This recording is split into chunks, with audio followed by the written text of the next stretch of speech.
Está no ar o DAPcast, nosso primeiro episódio do podcast que vai ajudar você nos desafios da indústria. Está conosco aqui um grande profissional, o engenheiro Jober, meu amigo pessoal, e vai falar um pouquinho sobre NR12 e NR10 para vocês. Seja bem-vindo, Jober. Olá, Dario, tudo bem? Prazer estar aqui, agradeço o convite, de estar a gente trocando um pouquinho de experiência, Bom, a minha formação inicial, sou engenheiro eletricista, também engenheiro de segurança do trabalho, tenho mestrado na área de engenharia civil, sou mestre em engenharia civil, porém com a linha de pesquisa em segurança de sistemas elétricos industriais. E também doutorado na área de engenharia civil, mas com linha de pesquisa relacionadas com segurança com máquinas e equipamentos. E atuo também no setor acadêmico, ministrando, coordenando alguns cursos aí de pós-graduação na área de segurança do trabalho. Legal. Pessoal, olha o nível dos profissionais aí. Primeiro episódio do DAPcast, super profissional aí da área de NR10 e NR12. Sem contar que ele não falou que é CEO da Prime Trafos, Exatamente, Tem uma empresa na área de consultoria, Então, atendo lá como responsável técnico hoje. E também algumas publicações, de alguns livros pela editora Érica, editora Saraiva, relacionados com segurança em máquinas e equipamentos e segurança em instalações elétricas. Bom, pessoal, além de tudo que vocês escutaram aí do Jober, olha só, ele é autor do livro aí sobre NR12, tá? Um livro muito bom. Nós temos aqui no Grupo DAP, na nossa biblioteca aqui, e fornecemos aos nossos profissionais aí para ficar mais especialista. Então, um livro muito bom aí. Bom, Jober, gostaria de saber de você qual o principal objetivo da NR10 aí na indústria, no comércio, em todas as áreas aí. Perfeito. Bom, primeiramente, Dario, a eletricidade está inerente em todos os setores econômicos, Então, você tem eletricidade na indústria, no comércio, na residência, e junto a ela traz alguns riscos, E qual é a importância principal da norma regulamentadora NR10? Ela sofreu uma grande revisão lá em 2004, remodelou realmente o mercado do ponto de vista de segurança relacionada com atividades relacionadas com eletricidade. Desde então, de 2004, o setor, principalmente o setor industrial, vem passando por transições para melhorias, atualizações das suas instalações, para garantir a segurança. Então, a finalidade principal da norma é garantir a segurança, principalmente dos profissionais que interagem com a eletricidade. A gente sabe aí, por estatística aí do próprio Ministério do Trabalho, da Previdência, que uma das principais causas de morte hoje no trabalho ainda, por incrível que pareça, ainda é a eletricidade. Então, você verifica que toda a norma, quando ela passa por uma mudança, por uma alteração, ela tem um tempo de transição. Então, se a gente pegar aí, desde 2004, que ela foi publicada, 2006, que vamos dizer, todos os itens entraram em operação, até agora, a gente ainda tem um longo período, mas mesmo assim as estatísticas ainda, vamos dizer assim, não são positivas. Ainda existem muitos acidentes relacionados com instalações elétricas, por alguns motivos que depois a gente volta a discutir, mas principalmente questão de capacitação. Entendi. Uma coisa que nós vemos aqui no Grupo DAP, todo o nosso contingente tem o treinamento NR10, mas ainda tem a reciclagem e tem que reforçar isso diariamente, Tem que praticar DDS, o diálogo diário de segurança. Exatamente. Tem que sempre estar fresco na memória das pessoas, porque o cotidiano, ele trabalhar ali vai tirando, aquela preocupação com a segurança em instalações elétricas, Exatamente. Na verdade, assim, a norma, ela fala da questão da capacitação técnica, E aí eu tenho dois tipos de capacitação, que é a capacitação falando sobre os riscos de instalações elétricas, Quem trabalha diretamente ou indiretamente com eletricidade, ou nas proximidades. Então, por exemplo, um motorista de uma reta escavadeira que está trabalhando embaixo de uma rede elétrica de alta tensão, ele tem que ter esses treinamentos. Então, a NR10 obriga esses treinamentos aí de 2 em 2 anos, obrigatoriamente quem vai trabalhar com eletricidade, mas ainda tem a capacitação técnica, que é aquela formação do profissional. Então, acho que aí é a grande, na minha concepção, nas pesquisas que eu faço, que eu fiz pela Unicamp, pela PUC, o grande problema está na instalação mesmo, na mão de obra de instalação, na capacitação técnica. Ou seja, muitas vezes o profissional ele acaba atuando na área elétrica, mas ele não tem a formação.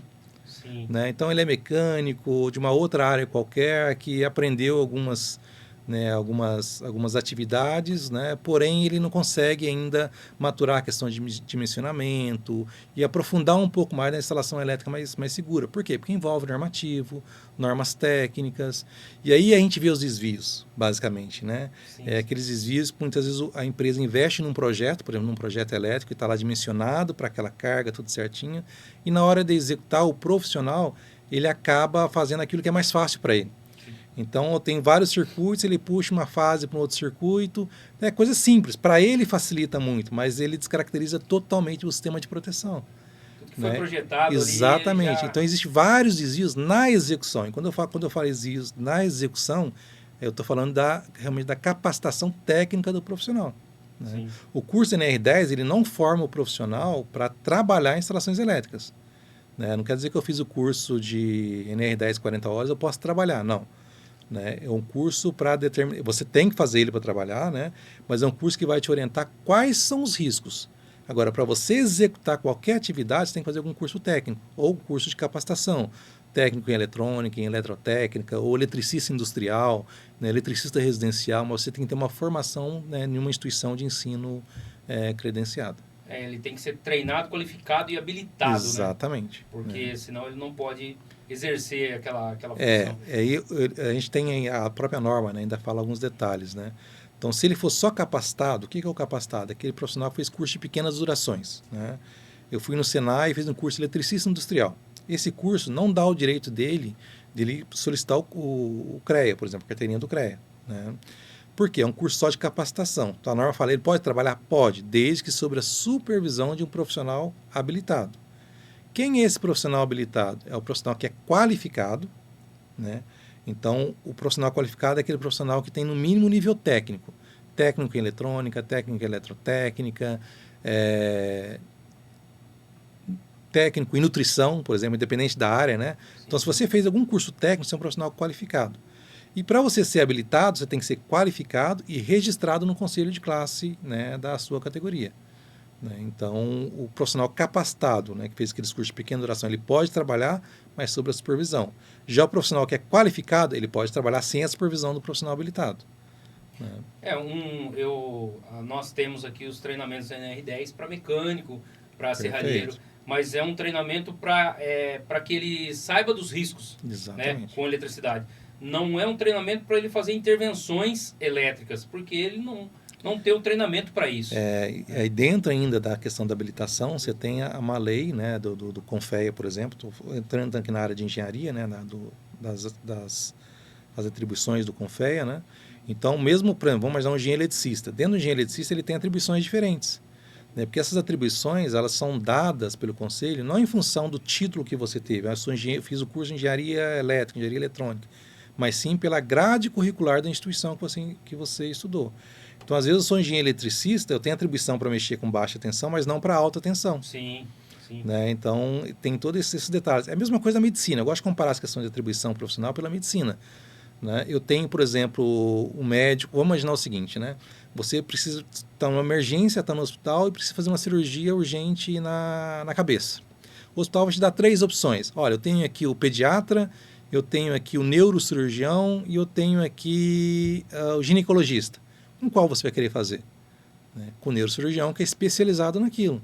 O ginecologista não tem nem atribuição para fazer esse tipo de cirurgia. Né? Então, são áreas diferentes. Todos são médicos, todos são engenheiros eletricistas, mas com atribuições diferentes. Né? Você tocou num ponto aí de baixa e alta, né? Eu lembrei, para a pessoa, mesmo ele eletricista, tendo NR10, ele não é habilitado para trabalhar com alta, né? Não, existem coisas diferentes, né? Primeiramente, não definiu o que é alta e baixa tensão. Né? Pela NR10, baixa tensão é de 50 até 1000 volts, em corrente alternada. Né? Acima disso é alta tensão, perante NR10. Perante as normas da ABNT, eu ainda tenho a média tensão, né?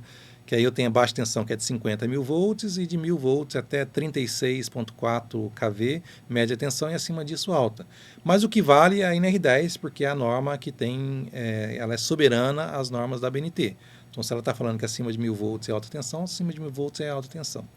Ela não está contradizendo a norma da ABNT, ela só está dizendo o seguinte, olha, eu quero que você tenha o mesmo nível de segurança para trabalho 500 kV, eu quero o mesmo nível de segurança para quem está trabalhando com 13.8. É isso que ela tá restringindo do ponto de vista de segurança. Mas o curso do CEP, né, que o pessoal faz o sistema, né, ele não habilita o profissional a trabalhar. Ele só está informando ele qual é o risco que ele tem, né, quando ele é aproximado de uma rede elétrica de alta tensão.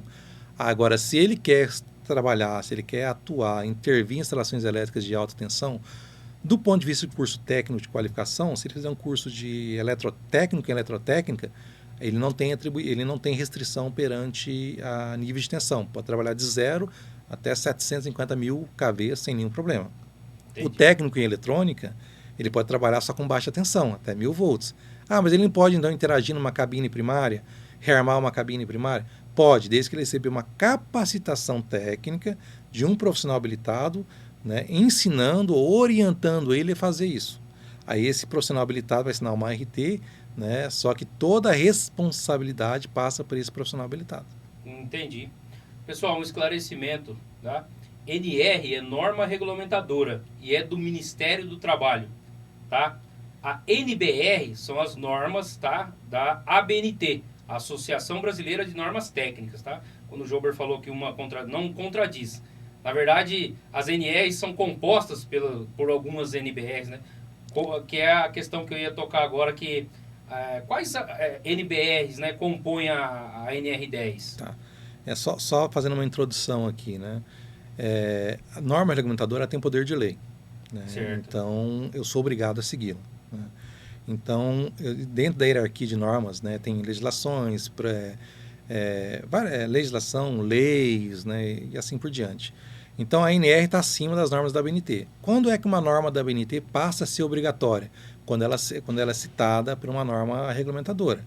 Então, por exemplo, eu pego lá a NR10, ela fala que eu preciso monitorar, fazer medições do sistema de aterramento, né, conforme normas técnicas vigentes. Então, eu tenho uma norma técnica vigente na BNT, que é a 5410, por exemplo, né, que é a norma que é instalações elétricas em baixa tensão, que fala de aterramento, né. Quando eu falo de para-raios, é a NBR 5419. Então, essas normas passam a ser obrigatórias, né, perante uma legislação do Ministério do Trabalho, uma norma regulamentadora. Falando de normas, né, vamos dizer assim, as principais normas técnicas, né, correlatas, vamos dizer assim, a gente tem a NBR 5410, que é instalações elétricas de baixa tensão, a NBR 14039, que fala sobre instalações elétricas de média tensão. Eu tenho a 5419, né, NBR 5419, que é sobre sistemas de proteção contra descargas atmosféricas.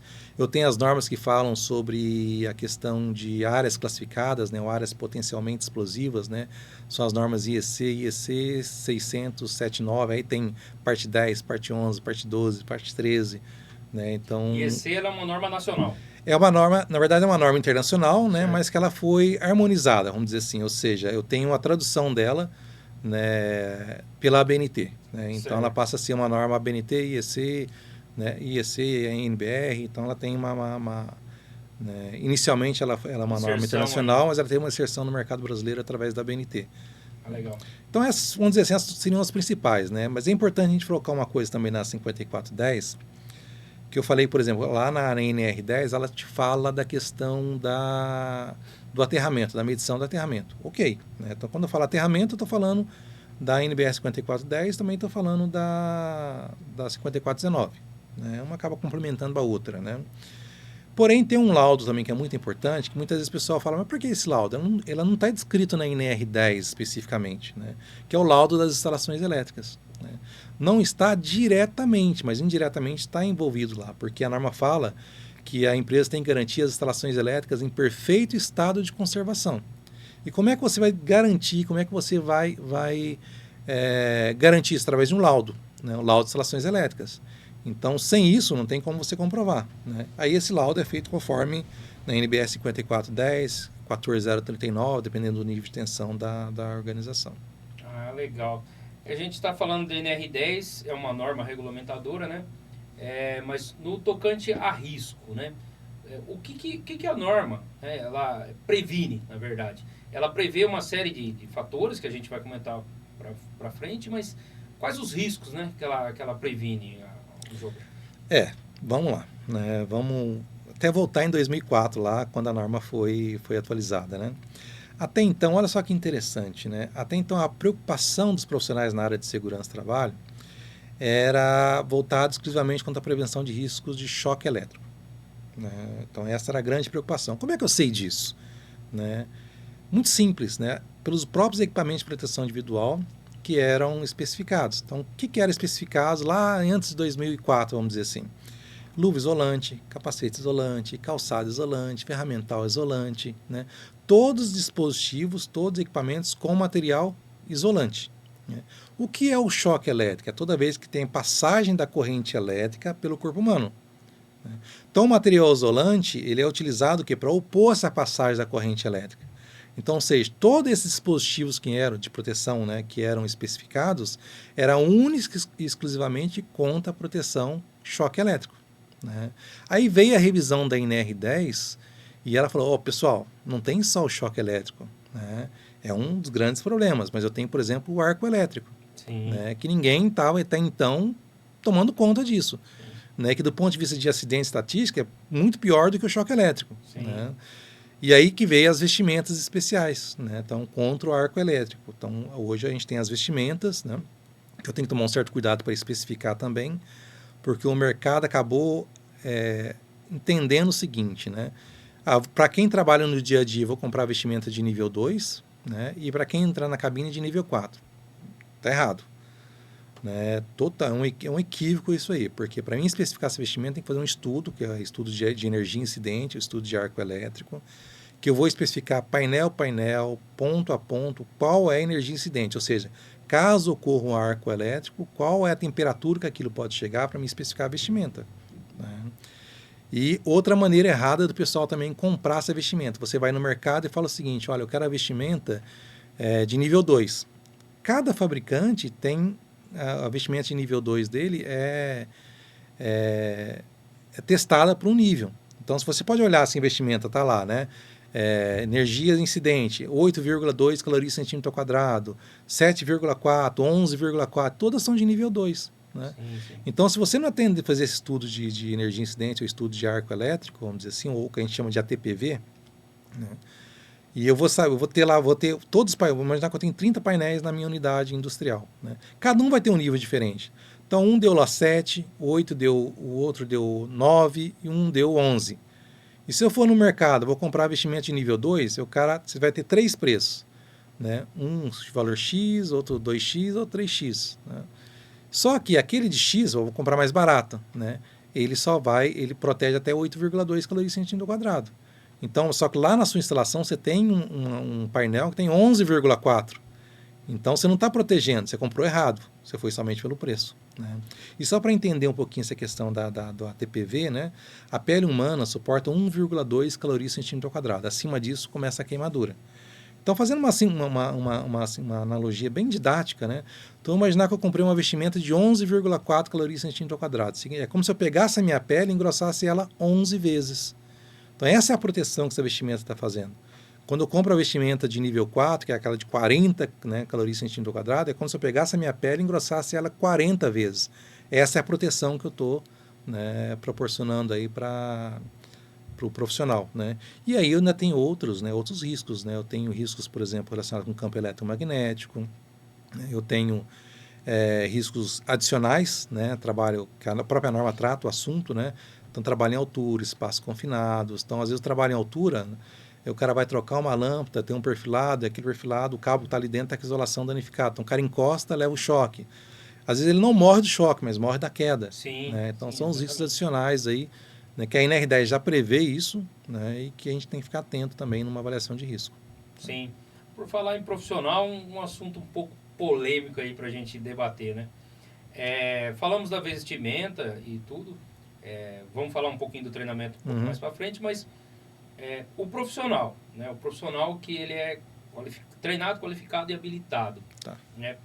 Quando que é pertinente aí a parte jurídica, né? Juridicamente aí, a periculosidade de 30% na remuneração. Tá. Quando a gente fala periculosidade, a gente está falando da NR16, né, que é uma outra norma regulamentadora. Só pegando um gancho também, que a gente falou das normas da BNT, nas normas técnicas que são pertinentes às normas, né, da NR10, né? Mas existem também outras normas regulamentadoras que estão diretamente relacionadas, né? Então, quando eu falo de sinalização de painel, tem a NR, né, específica, NR26. Quando eu falo de questão ergonômica, eu estou falando da NR17. Sim. Então, apesar de eu ter a norma NR10, né, eu tenho outras normas que eu preciso entendê-las para poder aplicar a NR10 de forma adequada. E assim para todas as 38 normas regulamentadoras aí, né? Então, voltando para essa questão, né, a gente tem que pensar o seguinte, a NR16 é que trata do assunto. Então, não é a questão que você está próximo, né, ou que você intervém em instalações elétricas, você tem o direito ou não da periculosidade. Existem alguns parâmetros, né, que é feito. Existe a necessidade de um laudo, a própria NR16 determina isso. Esse laudo só pode ser emitido por um engenheiro, né, por um engenheiro de segurança do trabalho ou por um médico do trabalho. Tá? E o que a norma fala? Falando de diretrizes bem rápidas aqui. Né? Quem não tem o direito, vamos pensar dessa forma. Sim. Né? Quem não tem direito de receber a periculosidade? Aqueles profissionais que trabalham com instalações elétricas desenergizadas. Certo. Tá? Então não tem o direito porque não tem um risco de choque elétrico. Né? Porém, existe um detalhe aí que a última revisão, penúltima revisão da NR16, ela puxou a NR10. Né? Ela fala só, conforme NR10, conforme a desenergização prevista em NR10. O que a NR10 fala? Né? Que a instalação elétrica desenergizada não é instalação elétrica desligada. Né? Desligada é uma das etapas da desenergização. Então, para mim garantir que a instalação elétrica seja desenergizada, eu preciso desligar, testar a ausência de tensão, realizar o bloqueio, né, o procedimento local de tagout, né, o LOTO, etiquetar, colocar a identificação, né, e fazer um aterramento temporário. Certo. Né? Aí eu garanto que a instalação elétrica é desenergizada. A não ser né? que esteja em fabricação o painel. Sim, não, aí tudo bem. Aí tem questão de testes, é outra questão. Né? Mas se eu somente for lá e desligar, né, eu desliguei o disjuntor, né, e o cara trabalhar, existe o risco de alguém ligar lá. Então a norma considera que o desligar é apenas para considerar a instalação como se ela estivesse energizada. Então aí o profissional tem o direito. Entendi. Né? E anteriormente, né, a revisão gerava um certo conflito porque a norma não falava de baixa tensão, a norma só falava de sistema elétrico de potência.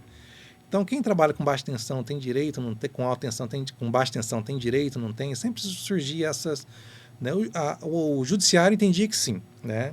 Mas depois a NR16 passou para uma outra revisão e ela fala agora também no sistema elétrico de consumo. Né? O que é o sistema elétrico de consumo? Baixa tensão, é o que eu vou mexendo na tomada, num painelzinho de baixa tensão. Né? Então, esse é o ponto. Né? Então, quem trabalha com instalação elétrica desenergizada não tem um direito, lembrando que eu tenho que seguir esse procedimento. Né? E quem trabalha com extra baixa tensão abaixo de 50 volts, que é o que a gente chama de tensão de segurança, então também não tem. Tá? Fora isso, né, é difícil descaracterizar. Caso a caso. Né? Caso a caso, mas é muito difícil a gente descaracterizar. Né? Porque, mas é uma intervenção que eu vou apenas faço uma medição, faço apenas um teste de medição. Vai depender muito do tempo que você faz, a frequência que você faz essas medições, né? Aí o laudo que vai determinar todas essas características. A outra questão também que a norma fala, né? Desde que as instalações, você não tem o direito, né, que a instalação elétrica é desenergizada, desde que as instalações elétricas sejam em perfeito estado de conservação. Sim. Então, por isso a importância do laudo de instalações elétricas lá. Sim, né? Claro. Porque você precisa munir de documentos, né, para você descaracterizar o direito ou não da periculosidade. Entendi. Um ponto chave, acredito aqui do nosso assunto sobre a NR10, né? O porquê que as companhias devem, né? Falamos aí dos riscos e tudo mais, dos profissionais também, mas por que as companhias devem estar adequadas à NR10? Tudo que pede a norma ali, né? Ela tem que ser feita tanto em documentação quanto fisicamente. Isso, exatamente, né? Na verdade, assim, você falou uma coisa bem interessante, né? Fisicamente e documentalmente, né? Você precisa estar adequado fisicamente e comprovar isso via documental. Né? Então, isso não tem como você desvincular uma coisa com a outra. Tá? É importante pelo seguinte, né? Primeiro, para você estar em conformidade com a legislação. Né? Então, se você não estiver em conformidade com a legislação, você pode ser multado, a empresa pode ser interditada, uma obra pode ser embargada. né? Lembrando que a NR10 também se aplica a canteiros de obra, né? Então, e agora a NR18, né, que é uma norma específica, ela foi revisada recentemente e ela está, vamos dizer assim, está num nível de exigência muito alto do ponto de vista de segurança em canteiros de obras, né? E ela acaba puxando a NR10. Então, e aí a gente tem que analisar o seguinte também, né? Quando você está com as instalações elétricas adequadas, né, dentro das normas, né, faz a questão, as manutenções adequadamente, você diminui a probabilidade de acidentes, né? E um dos grandes problemas da eletricidade é que normalmente são acidentes graves, né? Então vamos falar aqui questão, por exemplo, quais são os efeitos da corrente elétrica no corpo humano? Então tem queimaduras graves e morte, né? Sim, sim. Então, e aí que entra um detalhe, se eu tenho menos acidentes, né, a minha empresa está sujeita a menor impacto do ponto de vista econômico, ser multado. Se eu tive um acidente sério, um acidente, vamos dizer assim, envolvendo vítimas fatais, né, o que isso vai acarretar? Eu vou ter uma fiscalização direta, Ministério Público do Trabalho, Delegacia Regional do Trabalho, né, eles vão lá atrás do CNPJ, né. Porém, se houve morte, vai bater na sua porta a Polícia Civil. A Polícia Civil, ela está atrás do CPF. Quem é o responsável? Quem liberou o serviço? Poxa, mas você liberou o serviço, a instalação não estava adequada, né? Você liberou o serviço, mas olha o ferramental que ele estava utilizando aqui, não é um ferramental adequado para trabalhar com esse nível de tensão. Olha, cadê o treinamento da NR10? A norma fala que para ele trabalhar ali tinha que ter o treinamento da NR10. Pô, mas vem cá, você autorizou um profissional que tem formação em mecânica intervir em instalações elétricas? Então ele vai atrás do CPF, né? Então, porque ele precisa verificar de quem é a responsabilidade e as corresponsabilidades. Então, isso, no final das contas, vai gerar um sério transtorno jurídicos, né? Você vai ser obrigado a pagar a indenização, tem uma série de coisas, custo que dependendo do porte da empresa, a empresa pode até falir. Sim. Né? E aí você ainda tem outro detalhe, né? Empresa seguradora. Né? Então, quando você está com as instalações elétricas adequadas, em bom estado, o seu seguro é mais baixo.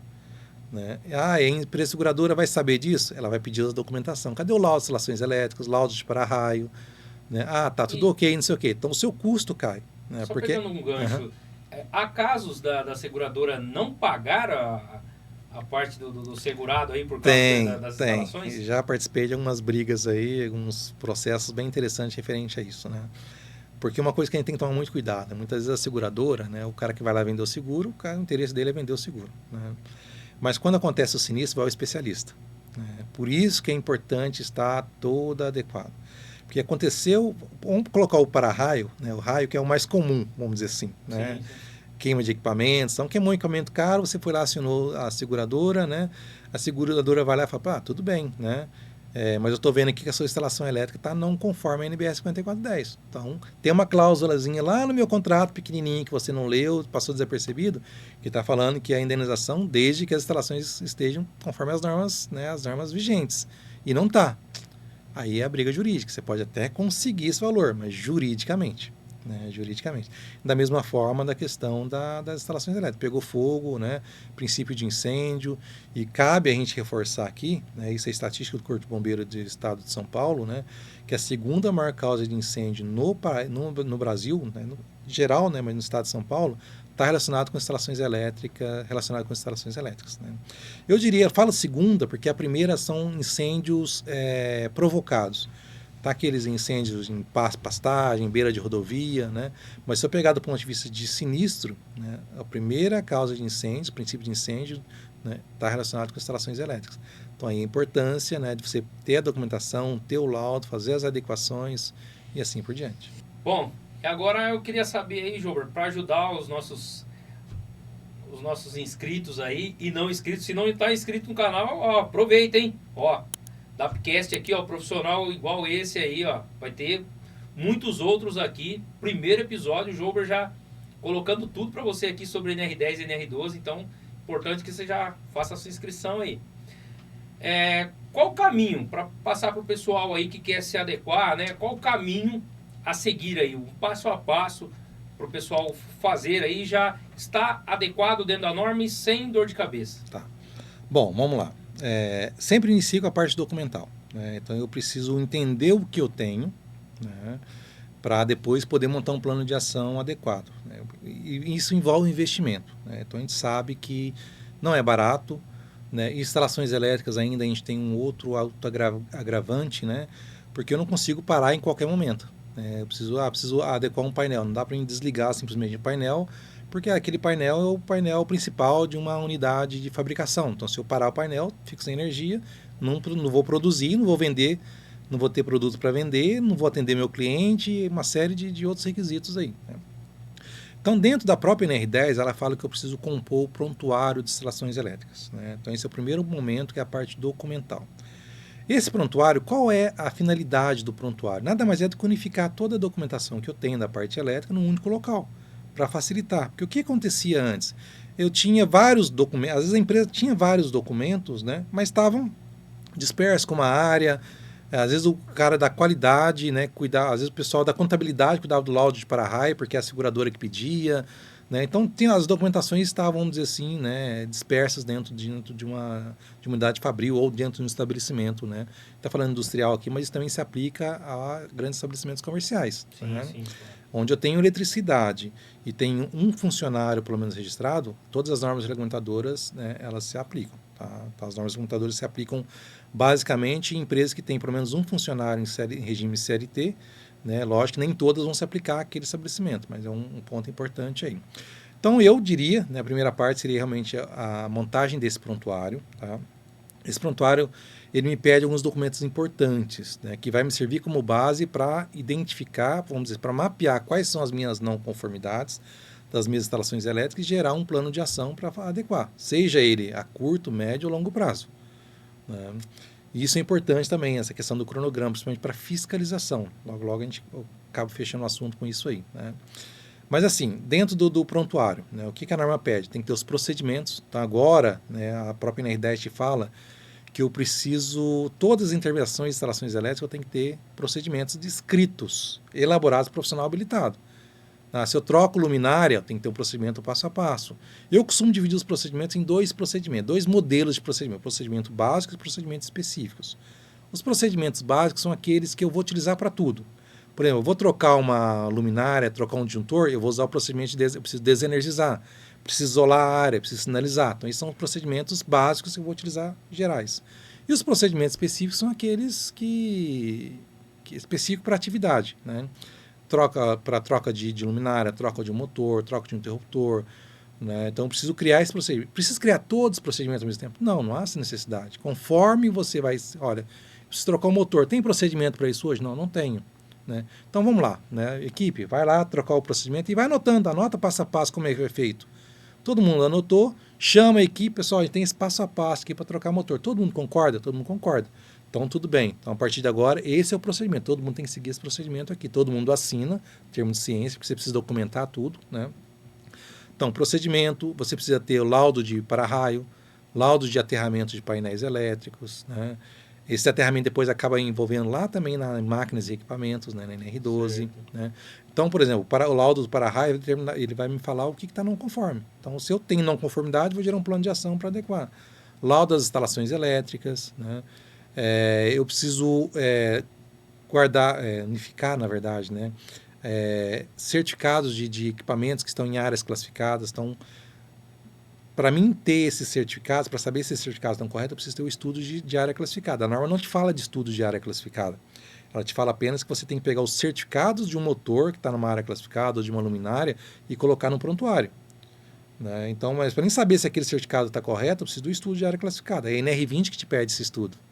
Olha como é que uma norma acaba, né, interligando a outra. Ela é exatamente isso, uma interliga com a outra. Né? Então, eu preciso ter esses certificados, eu preciso ter a documentação dos profissionais que interagem com a eletricidade. Né? Aí uma dúvida que o pessoal trabalha bastante, né? Poxa, mas eu lá no RH eu já tenho, né, o certificado deles, não pode? Não, a norma pede no prontuário. Pode ter lá? Sim, tem que ter, né, no RH. Mas no prontuário tem que ter a pastinha do eletricista X, eu tenho que ter lá o certificado de capacitação, de qualificação, né, de formação dele. Então, tem que estar todos os certificados lá por pessoas. Né? Então, esse é o primeiro ponto, a montagem do prontuário. Dentro do prontuário, eu vou ter vários laudos. Desses laudos, eu vou gerar não conformidades. Por exemplo, laudo de instalações elétricas. Aí eu gero um plano de ação, né? Eu vou regularizar isso aqui em 1 mês, em 2 meses, 3 meses, essa área vai atuar primeiro, ou vou atuar naquilo que é essa mais simples, sinalização, preciso colocar sinalização no painel. Olha, isso aqui que envolve uma mudança de layout ou uma eletrocálica sobrecarregada, eu preciso trabalhar com um projeto, né, adequar certinho, então isso aqui eu vou deixar mais para o final do ano, uma parada da fábrica. Né? Ou vou colocar meu cronograma para 2, 3, 4, 5, 10 anos. Né? Não tem nenhum problema referente a isso. Tá? Porque isso envolve parada, né, de fábrica, envolve investimento, custo.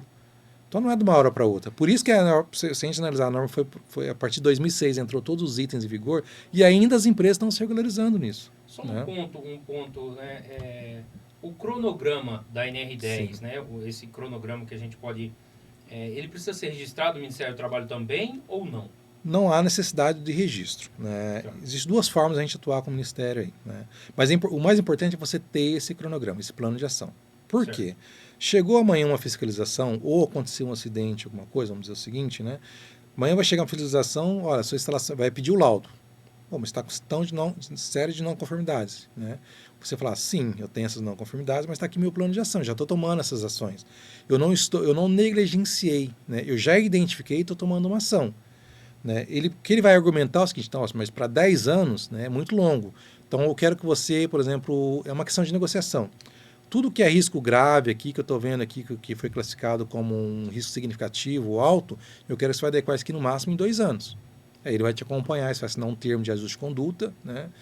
E então esse é um ponto importante, porque se você chegar, não tem laudo, não tem nada, você já está negligenciando o seu risco. Né? Porque a norma fala que você deveria ter isso. Sim. Agora, se você criou o cronograma, aí realmente esse cronograma tem que ser a forma mais fiel possível, né, de acordo com a realidade da empresa. Né? Porque são investimentos altos. Né, e Tempo, energia, exatamente, dinheiro, né, budget disponível. Outro ponto importante, o ideal seria você não... Assim, qualquer intervenção, né, anteceder com um projeto. Né? O projeto é essencial. Né? Porque isso vai diminuir muito o custo disso. O pessoal às vezes não quer investir em projeto, isso em máquinas é muito comum, né? Sim. Mas o que acontece? Se você não investe em projetos, você vai chamar as empresas para cotar. Cada um vai ter uma visão diferente daquilo que tem que ser feito. Cada um tem uma solução. Tem uma solução diferente. Estão erradas? Não. Mas todas as soluções estão corretas. Você vai ter a mais barata, no meio, a mais alta. Se você contratar a mais alta, pode ser que você está investindo mais do que você precisaria. Se você às vezes pegar uma mais baixo aqui, você pode, talvez o cara comece a falar, não era só isso, não. Aí o cara vai pedir aditivo, ou o cara vai te abandonar no meio do caminho, não aguenta e vai embora. Né? Então, o projeto, por que o projeto? Assim, tem um investimento inicial, que não é muito alto, pelo custo total de tudo que você tem que fazer, né? Mas todo mundo vai cotar a mesma solução. Um parâmetro de comparação. Exatamente. Né? E um alinhamento técnico. Um alinhamento também, técnico, exatamente. Então, aí vai, né, segue nessas diretrizes aí. Né? Legal, bem legal. Aí, só fazendo um adendo importante aí, né? Quando a gente fala eu falei para você de risco significativo alto, né?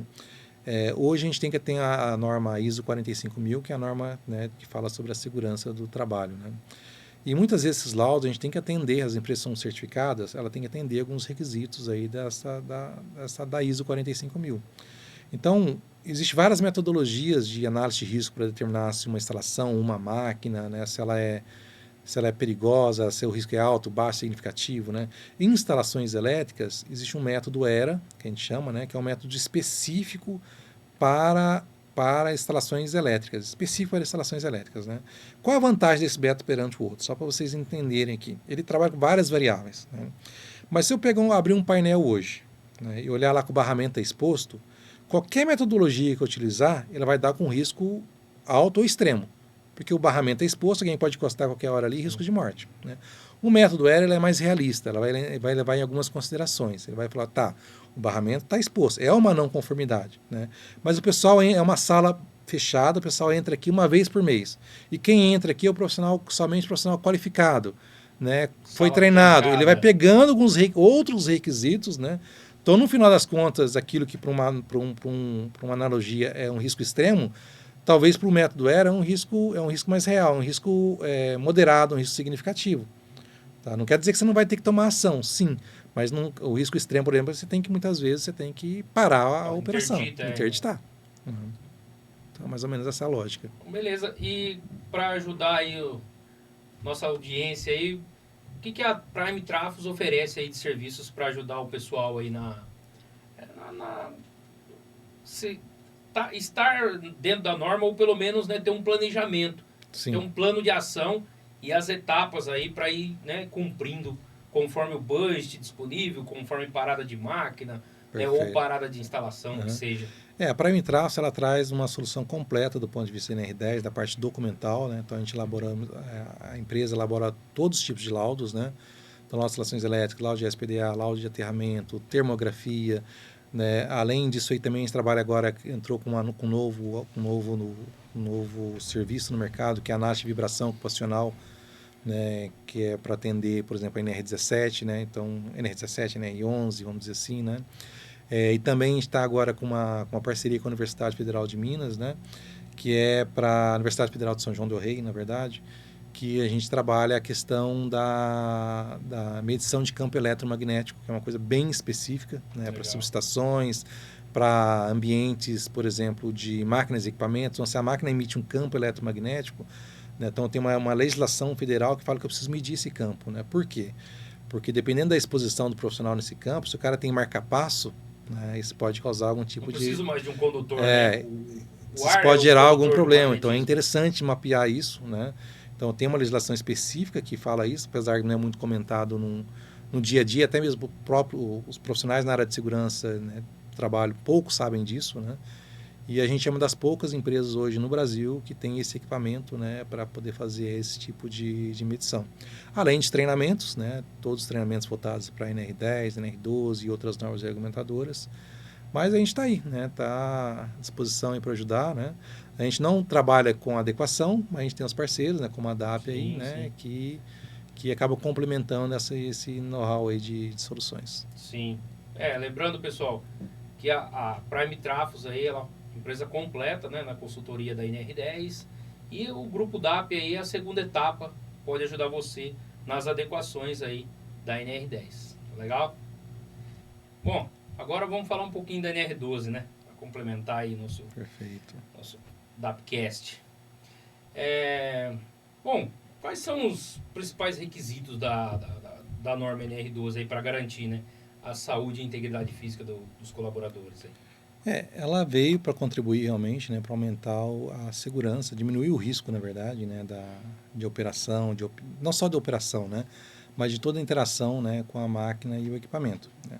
Então, uma vez que eu diminuo o risco, eu diminuo a probabilidade do acidente. Então, teoricamente, eu estou garantindo aí a integridade de várias pessoas, né. Então, a NR12, ela é uma norma... Ela foi bastante debatida, né, principalmente quando ela entrou em vigor, essa revisão maior dela, né, a partir de 2010, por exemplo, né.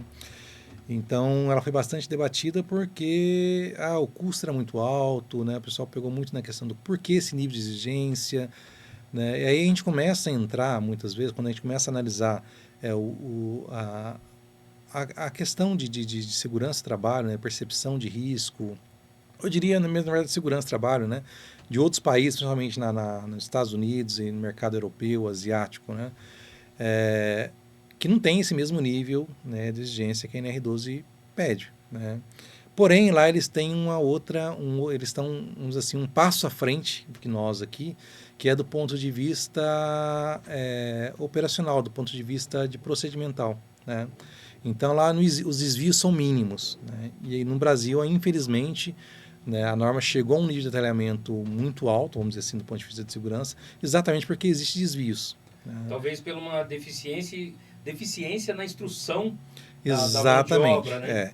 Isso vem melhorando, lógico, né, isso conforme as gerações a gente melhora, né, assim como se a gente pegar, por exemplo, o mercado da construção civil, há 10, 15 anos atrás, era um caos, né, do ponto de vista de segurança, né. Então, hoje você vê as construtoras, as empreiteiras, né, já com uma preocupação maior com a segurança. Então, isso vem crescendo, vem melhorando aos poucos, né. E o grande problema da questão de máquinas e equipamentos era a questão dos acidentes, principalmente com membros superiores, né, que é um nível muito alto também. Então, havia essa necessidade, né, de uma adequação. Aí entra um detalhe bem interessante, né, isso analisando, né, fazendo uma análise aqui bem interessante do ponto de vista de quando que o governo vê a necessidade de adequar uma norma, né. Então, tem todo o apelo social, não sei o que, né, assim vai, né. Mas eu tenho tenho teoria não, na verdade, é baseado em alguns estudos de mestrado, doutorado, né, que a gente sabe que não é à toa que o governo faz isso. Tem um apelo social, que é a proteção do trabalhador, a gente sabe disso, né, mas é porque gera um custo para o governo. Então, quando eu tenho um funcionário lá que perdeu a máquina, um dedo numa mão, o dedo, né, da mão, assim por diante, quando ele fica afastado, quando ele é aposentado, né, isso para o governo não é uma boa coisa. Antecipa, né? Então o governo começa a enxergar assim, poxa, olha só, está acontecendo muito acidente com máquina, muito acidente, o cara está aposentando, o cara está morrendo. Então esse cara que estava trabalhando é o cara que gerava impostos. Então ele recebia o salário dele e ia lá no mercado, no mercadinho lá, comprava, o mercadinho emitia nota fiscal, cupom fiscal, imposto para o governo. Ele vai lá comprar um carro, imposto para o governo. Ele colocou o filho na escola, imposto para o governo. Né? Contratou uma empresa para fazer uma instalação, né? Uma coisa, emitiu nota fiscal, imposto para o governo. Né? Então, a partir do momento que esse cara deixa de trabalhar, ele deixa de contribuir para o governo. E ele ainda aposenta, né, por invalidez. Exatamente. E ainda drena o INSS. Exato. Então, em vez do governo receber dele, o governo passa a pagar. Então, esse é o alerta. Então, o governo, pô, peraí, a gente precisa... Essa classe aqui está me causando... Está aumentando o meu custo. Né? Preciso tomar uma ação. Né? Lógico que essa ação envolve toda essa questão administrativa, vamos dizer assim, mas, lógico, o apelo também de prevenção, né, de acidentes. Mas a concepção é muito simples, né? No governo não é bonzinho. Tá? E a crítica que se faz, ou pelo menos que eu faço, né, até nos cursos de especialização, não é errado isso. Pelo contrário, acho que isso é louvável, até mesmo de conseguir identificar isso, tomar ações para que isso não aconteça. O único detalhe é que muitas vezes o governo ele não contribui de forma direta para que isso ocorra. Ele joga toda a responsabilidade para a sociedade. Né? Então, se é muito importante, por exemplo, adequar uma máquina, né, colocar um relé de segurança, né, fazer um upgrade na máquina para que ela fique mais segura, ótimo. Até para o empresário isso é muito bom, não é? Claro. Isso é favorável, sim. Só que, em contrapartida, ele não te dá o subsídio para isso.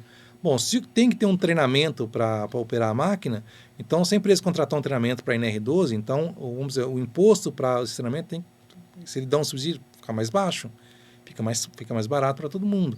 Olha, se o relé de segurança é tão importante assim e obrigatório, né, então, peraí, vou dar um subsídio para que eu abaixe o preço desse relé no mercado e seja possível a contratação, a compra desse dispositivo. Ou então, né, todas as empresas, vão motivar os empreendedores à adequação, disponibiliza uma linha de crédito do BNDES exclusiva, né? Para adequar a máquina. Para adequar as máquinas. Exatamente. Né? E dá aí 5, 10 anos para a pessoa. Porque ele vai estar garantindo a saúde e integridade física do colaborador, vai estar, né, dentro da norma e vai ter uma ajuda. Mas isso é uma jogada de gestão fantástica. Né? Uma coisa, quando a gente começa a analisar o termo como um todo, né? Porque, olha só, o governo ele joga, agora você tem que adequar a NR12. O que envolve adequar a NR12? Projeto, mão de obra especializada, análise de risco, documentação, capacitação. Isso movimenta o mercado, isso é bom para a economia. Sim, claro. Empresas contratam, qualificam, né? Pessoal de máquinas e equipamentos que faz adequações, né? O caso da DAP. Então isso é muito bom, né? Isso é interessante. E olha só que o governo faz? Tá? Ele movimenta o mercado tem que contratar mais profissional. Antigamente, quem se falava de relé de segurança? Pouquíssimo. Então, hoje, o fabricante aumentou o nível de venda, teve que aumentar a sua equipe de venda, sua equipe técnica, né, aumentar a produtividade, tudo isso vai gerando imposto para o governo. Sim. Então, com uma única mudança da norma, ele tira a responsabilidade dele do custo, lá, diminui a questão do acidente, então ele diminui o custo dele lá no INSS e aumenta a arrecadação dele. Né? Só que não dá contrapartida nenhum para quem realmente está lá no final da linha. Né, que é exatamente esse subsídio. Então, se eu tenho que contratar uma empresa para adequar a minha máquina, bom, a nota fiscal, sei lá, 20% só de imposto? Não, peraí, para a adequação de máquinas, a carga tributária vai ser no máximo 10%. Sim, claro. Né? Ou criar linhas de crédito específicas para as empresas fazerem isso. Né? Em contrapartida, ele só arrecada, né, e penaliza, né, o profissional ou a empresa que muitas vezes não tem aquela verba, porque não é barato, né, para adequar. E uma vez que a empresa faz o levantamento de risco, identifica os riscos, mas na hora que ele vai verificar o custo disso, ela para. Não, peraí, eu não tenho essa verba toda. O que eu ia citar agora, né? Ia te perguntar. O que você acredita ser os principais desafios, assim, para as empresas, né? Para as companhias que querem estar adequadas, né? Nós sabemos, tanto a Prime Trafos quanto a DAP, sabemos que há, né, várias dificuldades. Mas queria que você pontuasse alguma delas aqui para até para compartilhar, né? E ter um pouco de empatia, né, com o público que está assistindo aqui, porque Sim. eles vão enfrentar esses sem dúvida nenhuma é o custo. O custo eu acho que é o primeiro ponto, né? Porque não é barato adequar. Né? Não é nem questão individualmente, né? Quando eu falo individualmente. É porque normalmente dentro de uma indústria eu não tenho uma, duas, três ou meia dúzia de máquinas. Né? Eu tenho várias máquinas. Tem indústria que tem 1.000 e tantas, 500 máquinas, 600 máquinas, que requer algum tipo de nível de intervenção. Né? Então, quando eu vou começar a potencializar isso, o custo individual por cada máquina e pelo número total de máquinas, então isso é um volume de investimento muito alto. Né? E muitas empresas não estão prevendo isso. Né? Então, principalmente em empresas de pequeno e médio porte, isso é muito complicado. Empresas de grande porte, multinacionais, elas conseguem fazer um planejamento, né, a médio prazo, no mínimo a médio prazo, né, para poder ir fazendo essas adequações, né, de forma conforme, né, a sua questão orçamentária. Né? Então, por isso a importância do cronograma. Né? Só que, fora isso, né, ainda tem as pressões que são sofridas pela delegacia, as fiscalizações, né, Delegacia Regional do Trabalho, Ministério Público do Trabalho, que estão lá exatamente para fazer isso. O papel deles é ir lá, identificar, ver a necessidade e colocar pressão realmente, porque senão realmente a questão não anda. Né? Está sem dúvida nenhuma é o custo. Acho que porque não é ruim adequar. Se você pegar do ponto de vista, quando você está adequando uma máquina, você está atualizando ela de forma tecnológica. Então isso é bom para todo mundo. É interessante para o empresário, é interessante para o industrial. Benefício, né? A questão é que precisa ter um tempo ou uma linha de crédito ou um benefício para que ele consiga fazer isso. Que é onde que a gente consegue, caso que a gente verifique que as empresas acabam derrapando. Tá, olha, eu sei que é importante, eu vou reduzir, mas a partir do momento que eu reduzo a probabilidade do acidente, estou reduzindo passivos trabalhistas, né? Eu vou estar fazendo um upgrade na minha máquina, vou ter uma produtividade maior, eu vou ter uma segurança maior, né? Mas chega um momento que eu preciso de investimento, e aí eu não tenho. Né? Sim, então, sim. acho que sem dúvida nenhuma, acho que esse é o ponto principal. Né? Eu acho assim, a norma ela traz muito benefício, né? Ela traz, nós estamos dia a dia aí trabalhando, né, com adequação. A gente vê os índices de acidentes cai, né? Sim. Assim, tem muitos processos ainda, né, manufatura, que é bem agressivo às pessoas. Sim. E há muitos riscos. Mas a gente vê, né, por um lado assim, você vê empresas que ela tá lutando para respirar no mercado, e aí, né, vem aquela pressão para se adequar e não tem, né, nada para ajudar. Não tem nada para ajudar e ela tem que se adequar. Exatamente. E é um assunto que nem você citou o cronograma, né? Muitas empresas hoje, nesse exato momento, elas estão com o cronograma aí vencidos e até estão fora do cronograma. E isso registrado no Ministério do Trabalho, tendo que prestar conta, né? E fazer aquela correria. Qual a dica você dá para essas empresas, assim, para que ela não caia num vale aí, né? E possa ser até interditada? Aí a gente tem que trabalhar com gestão. Né? Na verdade, assim, o cronograma atrasado ou, né, é importante. Você tem um cronograma, né, vamos dizer assim, dessa forma. Você elaborou um plano de ação, um cronograma. Não quer dizer que você vai cumprir ele naquele prazo. Muitas vezes você pode antecipar ou às vezes até mesmo postergar por uma série de requisitos, né, nesse meio de caminho. Porque normalmente o cronograma de adequação ele sei lá, 2 anos, 3 anos, 5 anos. Tem empresa que é 10 anos que eu conheço. Né? Só que nesse meio termo eu tenho questões econômicas, né? Eu tenho altos e baixos da economia, eu tenho falta de material, né, no mercado, então que pode, né, prejudicar aquele meu cronograma, né, inicialmente previsto. Aí que entra a gestão. Quando eu enxergar isso, né, eu tenho que chegar, olha, se eu já protocolei esse cronograma de trabalho, eu vou lá, eu preciso atualizar esse cronograma, justificar o porquê e vou lá e vou fazer novamente o protocolo em cima disso. Né? Pode ter um aval positivo, como não? O cara, não quero saber. Mas, normalmente, os profissionais na área lá do Ministério do Trabalho, da Delegacia Regional do Trabalho, eles são passivos dessa análise, né? Desde que eu tenha uma justificativa. O que é ruim, né, é eu ter um cronograma, um TAC, por exemplo, com eles, né, um termo de ajuste de conduta, vamos dizer, que quando está protocolado, basicamente é um TAC, vamos dizer assim, né? E aí chegou lá na véspera que eu tenho que apresentar, o cara vai lá, não fiz. Não, o ideal é antecipar isso. Eu sei que eu não vou conseguir cumprir, né? Então eu vou lá e justifico o motivo. Sim. Né? E aí eu atualizo. Não deixa chegar o deadline para para ir lá. Você me fez uma pergunta anterior, eu acabei não respondendo, né? Se é interessante protocolar o cronograma independente de fiscalização ou não, né? Sim. Existem duas linhas, né? Duas linhas de profissionais aí que a gente trabalha, né?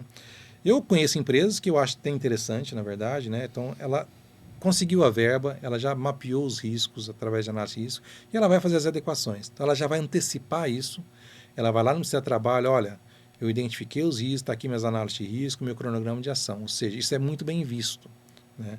Ou seja, você antecipou a uma fiscalização, uma possível fiscalização. O que você está dizendo para o Ministério do Trabalho? Eu não estou negligenciando o risco, já identifiquei, eu tenho a norma, então eu já identifiquei e tenho um plano de ação. Isso é positivo? Muito positivo, né?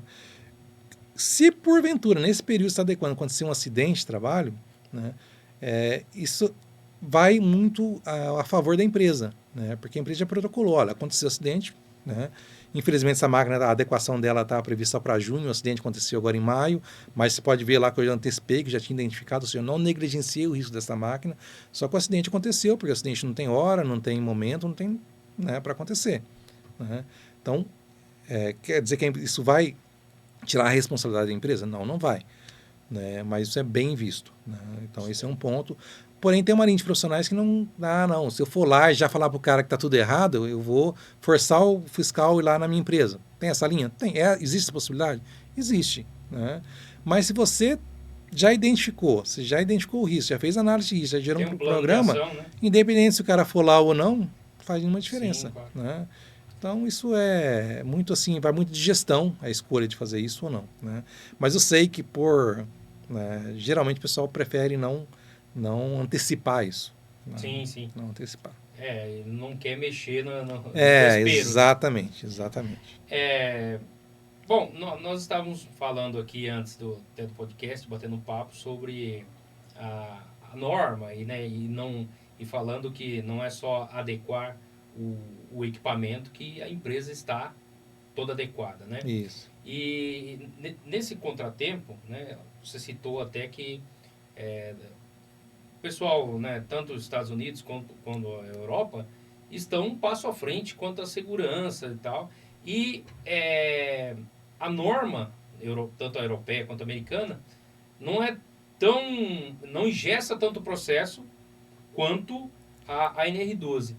E aí a pergunta hoje, como você vê a importância da capacitação das pessoas envolvidas?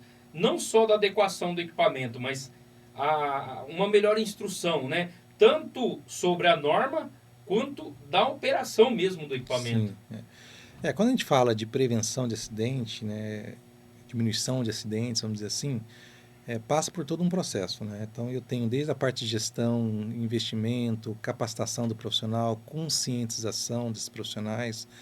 Então, isso é muito importante, porque às vezes a empresa tecnologicamente ela está perfeita, as máquinas em bom estado de conservação.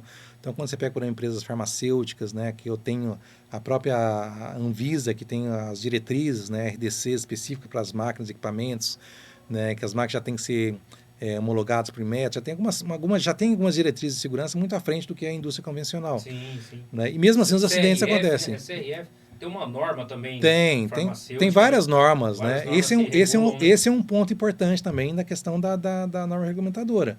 Por isso a importância do projeto, né? Porque assim, o que acontece? Eu tenho que seguir o projeto, e a própria norma fala, né? Se eu não tem uma diretriz específica. Então, quando eu estou falando de empresa farmacêutica, né, eu tenho que conhecer as normas da Anvisa, da Vigilância Sanitária. O que ela está falando? Então, as RDCs específicas. Alimentação, empresa de alimentos, tem as RDCs. Né? Então, eu preciso fazer o meu projeto para atender a segurança, mas atender também as RDCs. Porque eu não posso usar qualquer material nas máquinas e equipamentos. Né? Então, tem uma série de o tipo de material. Exatamente. Né? Especificação do tipo de inox. É o projeto que vai determinar. Então, o projetista tem essa responsabilidade. Né? E aí, do ponto de vista de capacitação, né, o time todo tem que estar envolvido. Né? Então, desde a parte de gerencial, né, a parte de produtos, qualidade, né, operacional, manutenção, porque a gente tem que garantir o seguinte, olha, quais são as intervenções na máquina?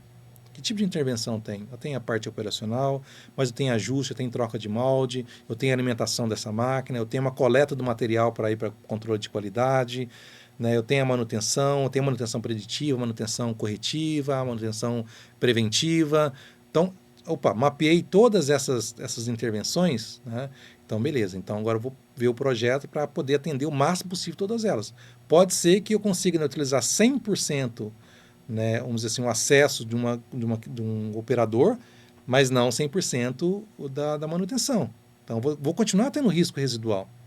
Né? Vou continuar tendo esse risco residual. Aí eu vou tratar com medidas administrativas. Né? E a norma, apesar de a gente falar que ela acaba engessando, né? Na verdade, ela dá algumas diretrizes, né, para não engessar. Na verdade, é isso. Né? Então, o que acontece? Eu não consigo trabalhar com a NR12 sozinha.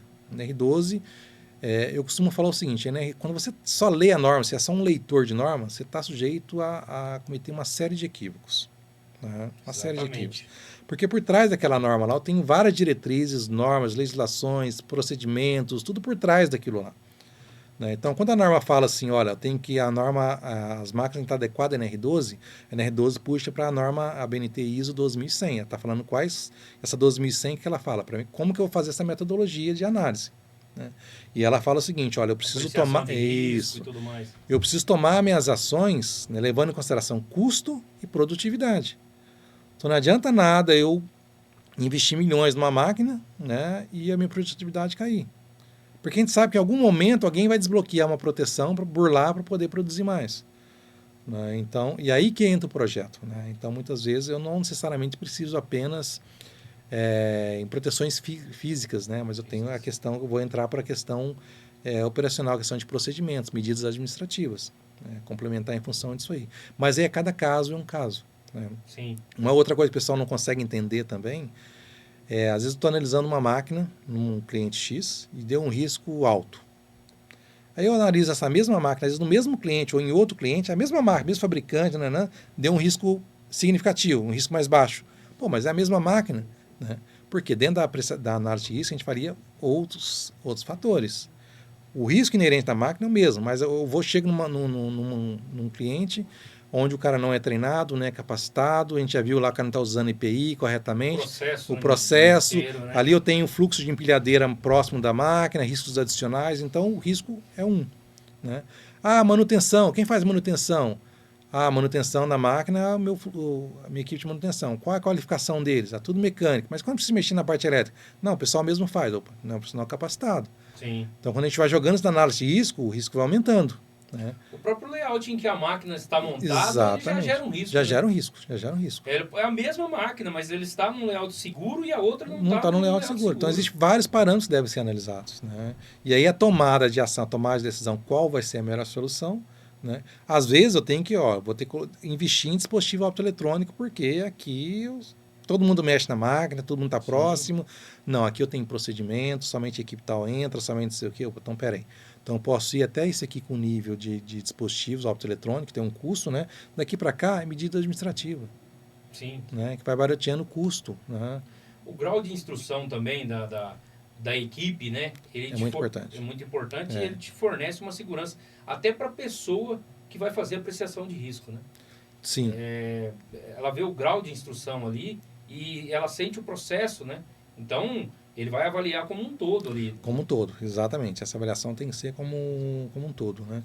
Aí entra alguns detalhes também, né? De quando a gente faz essa avaliação, né? A gente tem que analisar realmente desde a norma fala até da parte do transporte da máquina, né? Mas normalmente a máquina já está no ambiente fabril, então essa parte do transporte não é analisado, né? Mas o descarte da máquina a gente tem que levar em consideração. Né? Descaracterização da máquina. Então, são medidas de gestão, na verdade. Né? Se a gente pegar aí desde da NR10, 2004, as características das normas estão sendo atualizadas, né? Elas deixaram de ser normas de aplicação, faça isso, né? Para normas de gestão. Então, você tem que gerir essa norma, porque existe gestão de mudanças, mudanças de profissionais. Hoje eu tenho um profissional que cuida, amanhã é outro. Então, tem que ter uma uniformização de conhecimentos e assim por diante. Para gerir tem que entender, tem que interpretar, né? Exatamente. Não adianta a gestão é um controle. Então, não adianta você querer controlar algo, né? gerenciar risco ou a norma sem você saber interpretar. É o que você citou de apenas ler a norma, né? Exato. O leitor de norma, ele vai correr com certeza vai cometer vários equívocos, né? Muitos e muitos. Se seguir o assunto agora que eu vou citar, é até citar ao pé da letra, né, a norma e não saber interpretar. Se nós formos hoje comprar um torno ou uma fresadora vertical, né, ou um moto esmeril, qualquer dessas máquinas aí, máquinas ferramentas, Sim. né, nós vamos encontrar um padrão, né, uma convenção de proteções, Sim. certo? Para o esmeril são as proteções lá com chave de segurança no rebolo, para um torno a proteção ali na vara e no fuso, na placa e no carro superior. Perfeito. Certo? Se nós lermos a norma, não está adequado. Né? Mas se você prever, né, que tem que ter o treinamento do operador, né, aí a gente vai entender a convenção. Porque se nós fecharmos um torno hoje, um torno mecânico, um torno operacional aí, como que vai ser Exatamente. operado, né? Aí é um detalhe bem interessante, né? Eu não tenho que atender a norma. É até estranho falar isso, né? Porque não existe conformidade. A máquina está conforme na R12. Não existe isso. Primeiro, se alguém te falar isso, emitir um laudo de conformidade, está completamente errado com a legislação. Quem pode dar conformidade, um único órgão no Brasil que pode dar conformidade é o Inmetro. Certo. É o único órgão ou as empresas que lhe credenciam para emitir esse laudo, né, de conformidade. Dentro da conformidade, lá, quando você entra na legislação do Inmetro, quais são os equipamentos, máquinas, setores que exige que a conformidade é obrigatória e outras que podem ser, se você, eu quero análise desse meu equipamento. Ela não é obrigatória, mas eu quero mesmo assim fazer uma avaliação pelo Inmetro, né? Então, esse é o primeiro ponto. Não existe conformidade. A norma não te dá... Nenhuma norma regulamentadora está falando que você tem que ser conforme ela. Ela está te dando diretrizes para a questão de segurança, né? E aí, tanto é que a própria NR12, ela te puxa para a 12.100. Certo. Que é como você vai identificar o risco, quais são os riscos, como você vai tratar esse risco. O que é importante? É você garantir que tem uma redução de risco. Aí entra a importância da análise de risco inicial. Então, você vai usar o método HRN. Com HRN. Deu 100, né? Vamos dizer assim. Pode usar outras metodologias, mas o HRN é mais utilizado, né? Sim. Deu 100, beleza, está um risco alto. Tomei algumas ações, neutralizei alguns riscos, outros não, vamos dizer dessa forma. Não está conforme na NR12, ok, né? Mas eu vou verificar as ações que eu tomei lá, reduziu para 50. Então, ou seja, eu reduzi 50% o risco. Posso validar a máquina? Posso. Certo. Né? Que é o que a norma fala, tem que fazer uma reavaliação. Essa reavaliação nada mais é do que uma nova apreciação de risco, né? Porém com documento de validação de segurança. Veja só, validação de segurança, não é conformidade de segurança. Sim, validação. Né? Laudo de... Exatamente. Quando eu tenho o risco aceitável e o baixo, eu já posso fazer a validação. O aceitável, sim. O baixo vai depender das considerações. É importante, assim, dentro da análise de risco, eu vou determinar quais são os pontos aplicáveis à norma, né? Então, eu vou dizer assim, olha, você tem um risco, uma máquina qualquer, mas lá que eu identifiquei lá 20 riscos, né? Eu tomei ação para neutralizar 10. Tomei alguma ação. Beleza, ficou mais 10 não conformidades que tem aplicação. O manual está em inglês, então tem que passar para português. Sinalização.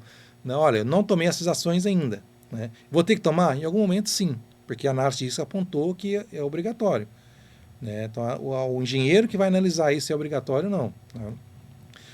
E aí, só que aí eu tenho um tempo para fazer isso, né? E aí, olha a importância do sistema de gestão. Às vezes, o risco da máquina, né, às vezes você tem lá, deu 30 não conformidades, vamos dizer assim. E o risco da máquina é um risco alto, o HRN deu muito alto. Mas deu alto por quê? Né? Por isso que a gente fala a questão de adequação, né, ao sistema de gestão. Às vezes o pessoal, é caro adequar, mas se você fazer um sistema de gestão adequado, não sai tão caro, vamos dizer assim, você consegue você consegue um fôlego maior para poder adequar. Né? Então você, olha, deu um risco alto porque a carcaça da máquina não está aterrada. Pô, mas carcaça da máquina? Né? Por quê? Quando a norma pede que toda a carcaça seja aterrada, é proteção contra choque elétrico. Sim. O choque elétrico, qual é o dano do choque elétrico? A gente tem que sempre pensar o pior caso, morte. Então, quando eu jogo isso no HRN, vai dar um índice muito alto, né? Então, às vezes, aí que entra o detalhe, né, a questão de gestão. Poxa, então peraí, eu não tenho verbo para adequar a máquina toda. Mas vem cá, se eu atuar só nesse item aqui de aterramento, então eu reduzi, meu HRN deu 100, eu reduzi para 60, reduzi 40% do meu risco. Aí chega uma fiscalização, olha, né, ó, já estou trabalhando nisso aqui, já reduzi 60% do risco. E tem uma coisa que a gente pega a todo momento, Jober, é uma coisa assim que, às vezes, a norma pede lá, carcaças e invólucros, o aterramento. Às vezes a máquina não está aterrada, mas tem ponto de aterrar no painel elétrico da máquina. Uma coisa é diferente da outra, né? Sim, sim. É assim, eu tenho um aterramento funcional das instalações elétricas e o aterramento mesmo para instalações elétricas, né? E que é obrigatório, desde 1978 isso é obrigatório, né, da BNT, então sempre foi obrigatório, né? É que, infelizmente, o aterramento é uma das partes das instalações elétricas que eram mais burladas, vamos dizer assim, né? Por que levar mais um cabo, é um custo maior, então o pessoal normalmente não aterrava, né? Mas é obrigatório, né? O que a norma está te pedindo é um aterramento de proteção específico, né? Porque caso tenha uma falha do aterramento convencional, caso um cabo, né, a isolação no cabo seja danificada, encoste na carcaça da máquina, né, então eu vou aterrar para que a corrente elétrica não circule pela máquina, porque normalmente o invólucro da máquina é metálico, né? Sim, e o operador que está ali em contato com aquela máquina, com a mão, com a perna, alguma coisa, não seja um caminho para essa corrente passar e, consequentemente, sofrer um choque elétrico. Sim, né? sim. E aí o ideal seria separar realmente, né? Existe um outro detalhe também que o pessoal utiliza, o neutro aterrado, né? Ah, sim. Então, isso é muito comum, muito comum. A norma permite hoje, a BNT 5410, ela permite o neutro aterrado, né? Mas do ponto de vista de proteção de pessoas, não é a melhor solução. Tá? Então, Por quê? mas o neutro ele é aterrado na parte do transformador. Então, as concessionárias exigem o neutro aterrado, né? Sim. Mas a BNT permite você usar num painel elétrico, isso é bastante comum. O pessoal utiliza bastante para diminuir custo. Ah, tá. Para a parte... utilizar o neutro como terra? o neutro como terra, é possível. Poxa Você vida. trazer ele aterrado desde lá da sua entrada de energia e utiliza ele para tudo, para a sua instalação como um todo. Mesmo né? para aterrar a Isso. carcaça da máquina? Mas o que o pessoal muitas vezes desconhece, se eu tiver uma falha lá no meu transformador lá na rua, lá, né, todo o meu circuito vai fazer parte para essa corrente fuga. Então, Sim. se eu tiver equipamento, vai começar a queimar equipamento, Ainda tudo tem o na retorno, linha. né? Exatamente, o Se eu ligo uma retorno. lâmpada. Exatamente. Então, não, do ponto de vista de operacional, funcional, ok, a norma permite. Mas do ponto de vista de proteção, por exemplo, um engenheiro de segurança do trabalho, um engenheiro eletricista, ele deve apontar isso aí como um risco adicional. Ah, sim, tá? claro. Como um risco adicional. Tá? Quando nós vemos, né, o pessoal usa muito o neutro em tomada, né, como terra e tudo mais. A gente não indica por causa disso, né? Exatamente. Pela 5410, se eu não me engano, o limite é 5 volts entre terra e neutro. Isso. Eu já peguei empresa que dá quase 70 Não, volts. exatamente. Por causa de retorno. Retorno, corrente de fuga. Exatamente. Tem a importância do aterramento. O aterramento, na verdade, a gente fala aterramento TNS, TT, TNS, né? Sim, sim. E na área acadêmica também, quando a gente vai trabalhar com os alunos, assim, gera uma série de dificuldades, de dúvidas. Mas, na verdade, se a gente pensar uma questão muito simples, né? É um caminho alternativo para a corrente elétrica. Exatamente. Né? A corrente elétrica ela vai passar mais rápido, né? ela vai passar sempre o caminho mais rápido. próximo, né? Com a resistência menor. Circuito menor que ela já vai descarregar. Vamos imaginar o seguinte, hoje minha resistência está 2.000 ohms, né? E a resistência do cabo lá muito baixa. Então, se uma corrente está vindo aqui, ela está me enxergando 2.000 ohms e um cabo com uma resistência de 2 ohms, vou passar a maior parte da corrente, passar por aqui. Porque é o caminho mais fácil para mim. Sim. Então, nada mais é do que criar um jumper, vamos dizer assim, para uma corrente fuga. E se a gente tem proteção, né, uma proteção termomagnética, sim, vai desarmar na hora que esse caminho for mais rápido. Vai desarmar logo de pronto, né? De prontidão. Então, pode ser que seja uma fuga, que pegue em você, mas nada que... Umidade, exatamente. Uma série de coisas, né? Nada que te cause um risco maior. Né? Risco maior. Você vai diminuir a probabilidade de um incidente maior. Porque a corrente elétrica, qual que é o detalhe? Né? A gente não consegue determinar qual é o dano. Apesar que existe matematicamente alguns valores, de tantos miliamperes não é danoso, não sei o quê, mas é meio complexo a gente falar sobre isso aí. Se a corrente elétrica passar pelo coração ou pela cabeça, 0,03 amperes é mais que suficiente para matar uma pessoa. Sim. Aí se pegar um chuveiro elétrico lá, está passando 24 amperes um cabo. Lógico, se você pegar o choque elétrico, vai ter uma divisão de corrente, não vai passar os 24 amperes pela pessoa. Sim. Né? Então, é complexo isso aí. E tem outro detalhe, né? Às vezes, vamos dizer, eu levei um choque hoje e não aconteceu nada. Aqui a pessoa até brinca, vamos ficar mais esperto, né? Mas amanhã eu levei um choque e foi danoso para mim. Por quê? Porque hoje eu estou resfriado, estou com corte na pele, Então a minha resistência está mais baixa. Então eu recebi uma carga maior, uma corrente maior do corpo que eu recebi pela outra. Era a mesma instalação, o mesmo local. Né? Mas a corrente circulou foi diferente porque minha resistência estava diferente naquele dia. Sim. E por falar, né, a gente falou da apreciação de risco, de HRN. Eu lembro, né, que quando nós iniciamos aí com adequação, tudo na TAP, ainda tinha o inventário. Então tinha as etapas lá. Tinha inventário de máquinas, apreciação, depois o projeto, que era uma coisa muito assim, só algumas empresas bem grandes faziam. Depois as adequações, né, físicas na máquina e a validação. Hoje a gente não tem mais o inventário, né, que ele já está intrínseco ali na parte de apreciação de risco. Hoje, na verdade, o Brasil passou por uma simplificação das normas, né? Então houve isso aí. Então se você pegar, por exemplo, a NR17, ela tinha a NR12, ela tinha um capítulo específico sobre ergonomia. Isso. Hoje, já duas linhas lá. Por quê? Porque ela puxou a NR17. Então, por que eu vou colocar a NR17 na ergonomia da NR12 se tem uma norma que trata especificamente? Né? Então, houve essa simplificação, né? E uma dessa simplificação da NR12 foi exatamente que antes ela pediu o inventário e agora ela pede a relação de máquinas. O inventário eu tinha que ter uma planta baixa, a locação das máquinas em planta baixa, o nome das máquinas, dispositivos instalados, né? Hoje não, a relação de máquinas que eu preciso é uma relação, preciso saber, né, quais máquinas que eu tenho aqui para o setor. Que é o princípio inicial, né? Bom, eu preciso cotar as apreciações de risco. Quantas máquinas? Então, primeiro eu vou verificar quantas máquinas eu tenho. Até mesmo porque pode ser que eu tenha máquina lá que não tem aplicabilidade na NR12. Né? Máquinas estáticas, por exemplo. Né? A norma fala máquinas transportáveis, a gente tem que tomar um cuidado com isso. Porque às vezes o pessoal pensa que máquina transportável são máquinas de pequeno porte, eu tenho uma furadeirinha pequena que eu pego daqui e levo para lá. Não, não é isso. Eu tenho uma norma C, até a própria norma fala, né? Quem vai me falar que a máquina é transportável, não sei o que, é uma norma. Aí puxa a norma da BNT. Na verdade, é uma norma IEC, né? Que ela fala o seguinte, para ser considerada uma máquina transportável elétrica, ela não pode ser alimentada com tensão maior do que 250 volts e ela tem que ter uma potência menor que... Me fugiu aqui a potência aqui, mas determinando a potência X. Né? Então, se ela tiver uma potência maior do que essa que a norma determina, ela já não é uma máquina mais transportável, ela já tem aplicação na NR12. Tá? Pegando o gancho no que você falou aí, ABC, o que caracteriza, né, o equipamento nessas faixas aí e o que impacta na norma? Tá, acho que está falando no nível conforme a classificação da norma 14153, né? Isso. Que categoria B, categoria 1, categoria 2, categoria 3, categoria 4, né? Então, isso aí, na verdade, é uma análise de risco também. Tá? Então, ela vai determinar o seguinte, olha, se acontecer um acidente, o acidente é grave, o acidente é reversível, não é? Qual a frequência que você interage com a máquina? É possível neutralizar o risco ou não? Então, em função desses encaixes, desses parâmetros, né, eu vou determinar a categorização da máquina. Salvo, né, o que a norma fala lá, prensas e similares, que ela já fala que é categoria 4. Tá? Então, do ponto de vista de complexidade, tá, a categoria 4 é o que exige um nível maior de segurança e dispositivos mais caros. As máquinas que têm anexos, elas são todas da categoria 4 ou não? Não necessariamente.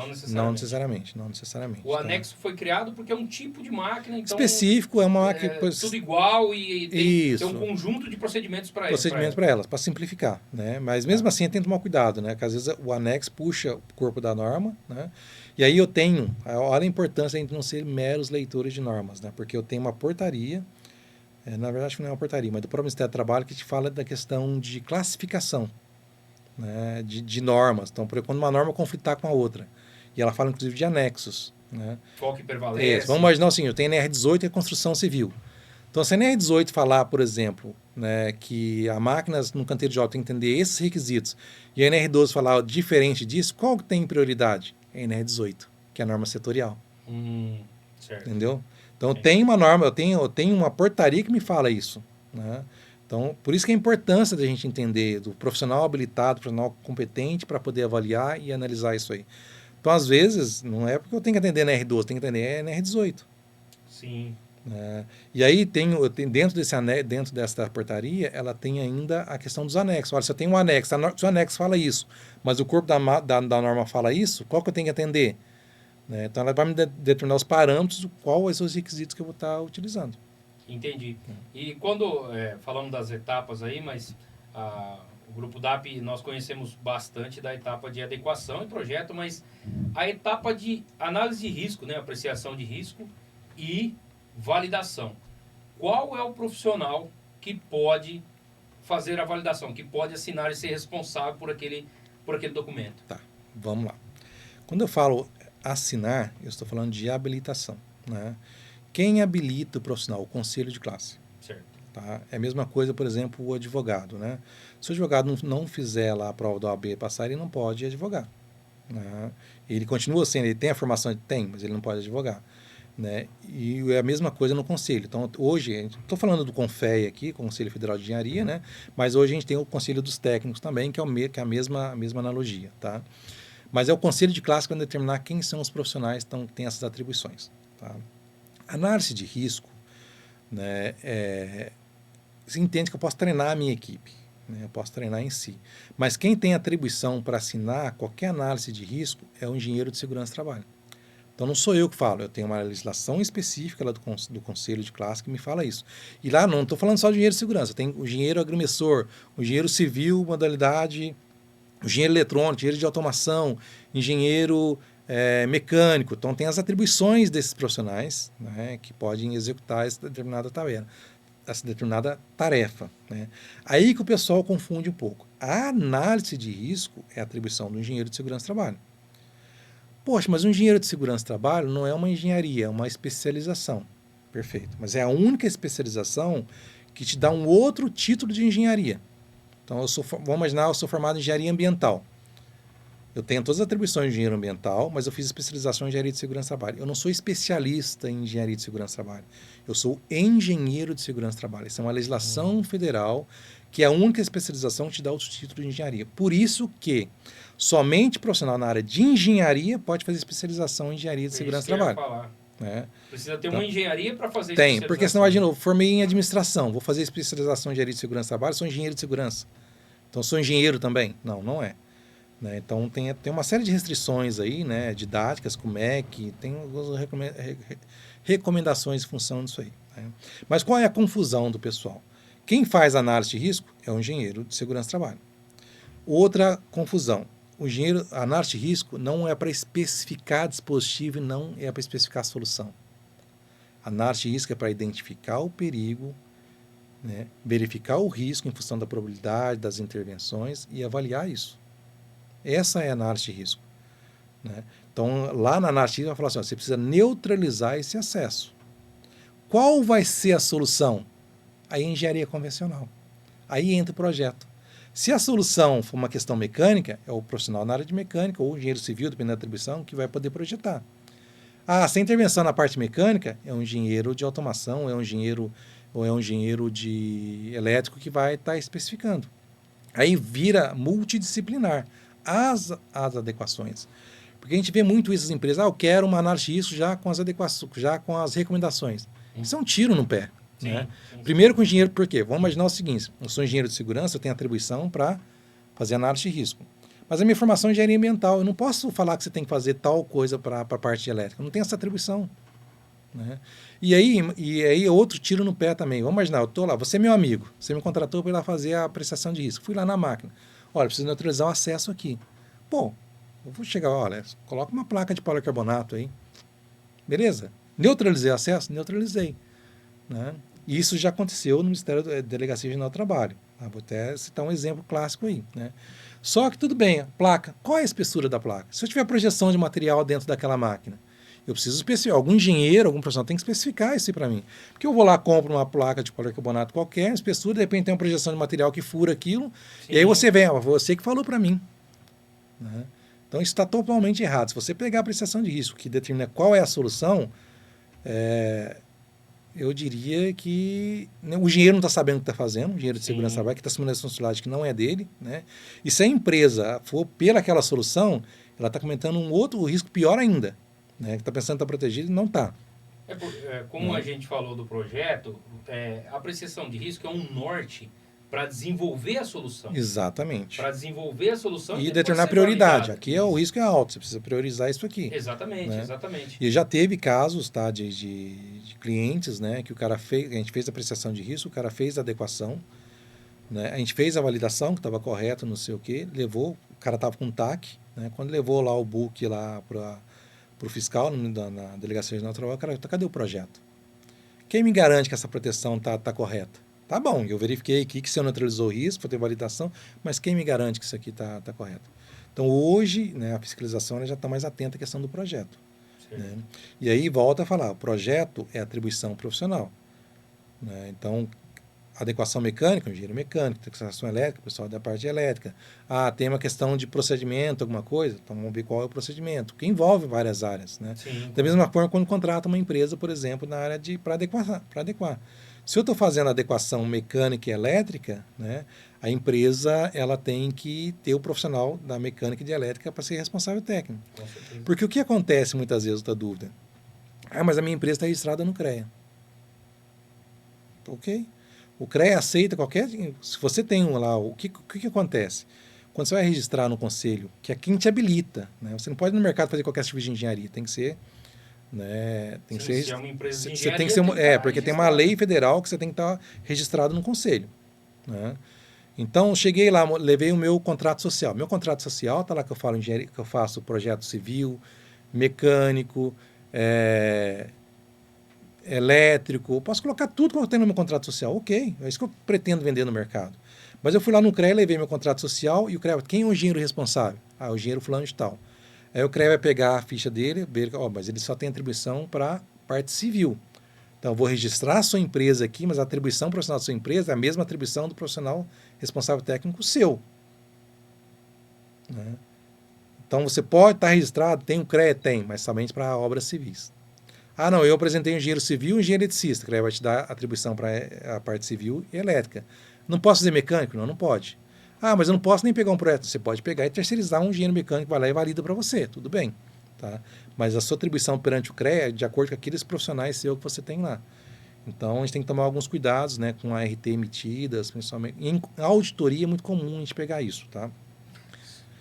Não é comum o DRT entrar nesse nível de detalhamento, mas empresas que têm a ISO 45001, né, os auditores chegam a esse nível de detalhamento. Então, peraí, quem fez a adequação para você? A empresa X? Mas ela fez a parte elétrica e a parte civil? Mas a empresa só tem atribuição para a parte civil aqui, ou a parte mecânica. Tem algum outro engenheiro que assinou, emitiu uma RT da parte elétrica? Não tem. Então é na conformidade. Pior ainda, a empresa está exercendo ilegalmente a profissão, ela pode ser penalizada. Sim. Bom, falamos bastante sobre a norma e tem mais um pouquinho aí. Se eu quiser adequar hoje, eu tenho uma empresa, estou na estaca zero. Estou na estaca zero mesmo. O que eu preciso fazer para iniciar esse trabalho aí? E qual o melhor caminho? Né? Isso para garantir a segurança jurídica da empresa. Né? O primeiro ponto é a relação de máquinas. Por que a relação de máquinas é importante? Para você verificar quais são as máquinas que precisam ser avaliadas e quais são aquelas que não precisam. Às vezes você tem lá 50 máquinas na sua unidade, mas 12 não precisa entrar, porque são máquinas que não são classificadas perante a NR12. Tá? Então, a partir dessa relação de máquinas, aí você vai contratar a apreciação de risco. Aí o engenheiro de segurança vai até o local, né, faz a avaliação de risco, né, a apreciação de risco. Aí o cara vai analisar e vai validar, vai avaliar e vai dizer assim, essa máquina é risco alto, você precisa neutralizar esse acesso, por isso. Você tem a apreciação de risco em mãos. Aí você vai para a parte de projetos. Né? Por que projeto? Porque para uma não conformidade eu posso ter várias soluções. Não é? E eu preciso dessas várias soluções, então tem aquela que é mais cara, aquela que é mais barata. Né? Eu preciso analisar meu processo. Então, às vezes, uma solução, ela atende, beleza, vou neutralizar o risco aqui, mas vai impactar no meu processo, ou na minha qualidade do meu produto. Então, o projetista, ele vai estudar todo o seu processo, quais são as intervenções, e vai verificar, a melhor solução é essa aqui. É viável, tecnicamente, melhor é essa aqui. Ok, você tem o seu projeto na mão, aí você chama as empresas para cotar. Aí todo mundo vai cotar a mesma solução. Exatamente. Fez a adequação, gera o cronograma, vai fazendo as adequações, adequei uma máquina, vou lá e valido a máquina. Tem que chamar um engenheiro de segurança novamente, ele vai validar. O que ele vai fazer? Bom, antes eu vim aqui, avaliei a máquina, estava com esse risco. Agora, se tomou essas ações, então o seu risco caiu 50%, 60%, 80%. Máquina validada, você pode trabalhar. Mas tem item da norma que ainda não está conforme... A norma fala que eu preciso ter o manual em português, mas está em inglês. Tudo bem, mas a máquina está validada. Né? Você pode traduzir esse manual daqui 1 mês, 2 meses, 3 meses, mas a máquina já está validada para operar. Né? Então, se chegar uma fiscalização, você tem a validação. Tá? Então, esses são os passos mais importantes. E outra coisa importante, né? Modifiquei a máquina novamente, né? Fiz um upgrade na máquina, depois de 1 ano, 2 anos, alguma coisa, eu tenho que reavaliar novamente essa máquina. Né? Fazer uma nova análise de risco. Exatamente. Não posso vender máquina, né? Descartar a máquina, tem que estar conforme NR12. Tem uma máquina que não serve mais para mim, vou vender. Né? Posso vender? Você pode vender, mas a norma fala que quem está vendendo tem que adequar a máquina. Né? Vou fazer um acordo que o cara ficou responsável, ele vai assinar um documento que ele é responsável para adequar a máquina. Né? Tiro no pé. Né? Por quê? Vamos dizer, por que a NR12 perde? Ela perde uma rastreabilidade.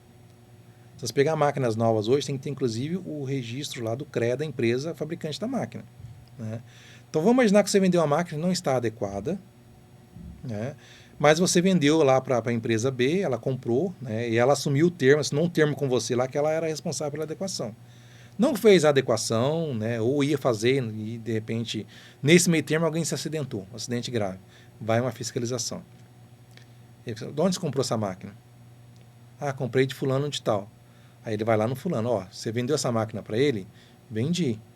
Né? Então, peraí, mas você vendeu sem estar adequado, você é corresponsável por aquele acidente. Não, mas o cara assinou um termo.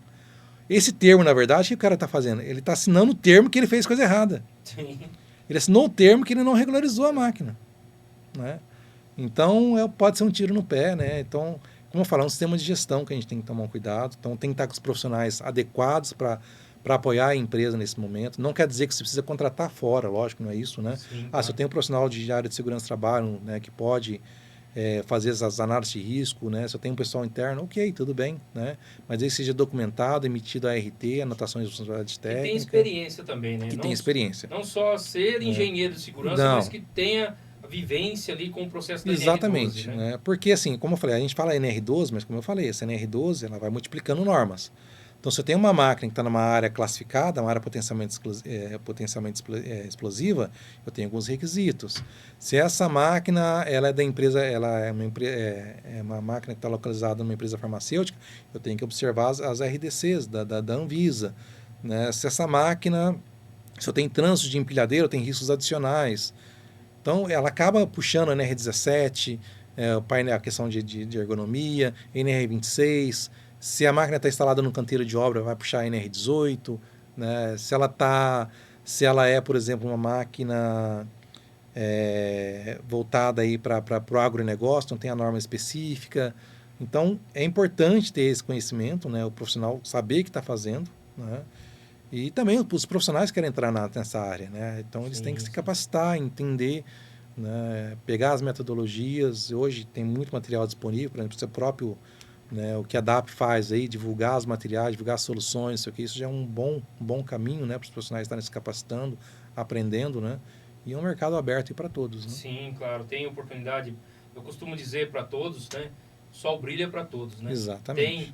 O Brasil é um país que tem espaço para todo mundo. Exatamente, é isso. Fala espaço, o que a Prime Trafos, né, oferece aí, o pessoal que está assistindo, para ajudar o pessoal a estar dentro da norma aí, né?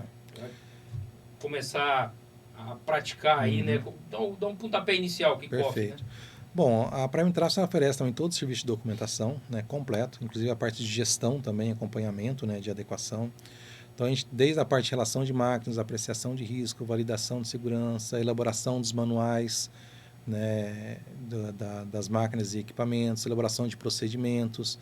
A gente consegue fazer algumas avaliações adicionais, né, referente a campo eletromagnético, vibração ocupacional, né, de máquinas e equipamentos. Então, a gente acompanha todo esse processo quando a empresa está, por exemplo, com TAC junto com o Ministério do Trabalho, o Ministério Público do Trabalho, ou a Delegacia Regional do Trabalho. Então, a gente faz toda essa parte de cronograma, monta esse plano para ele se adequar, né, levando em consideração custo, benefício, né? Quando as empresas vão passar para a auditoria, a gente faz todo esse acompanhamento. Então, toda a parte de gestão da NR12, né, a gente acompanha, só não faz as adequações, né, mas a gente acompanha também, né, se for da necessidade do cliente, essas adequações. Ah, legal, legal. Bom, gente, falar aí da Prime Trafos, a DAP, né, parceira aí da Prime Trafos também.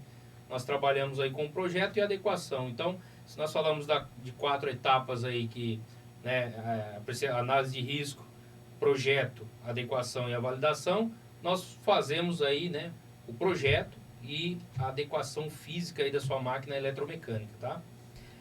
Bom, pessoal, esse foi o nosso episódio aí, o nosso DAPcast, o primeiro episódio do nosso podcast aí, que vai ajudar você com os desafios aí na indústria, tá?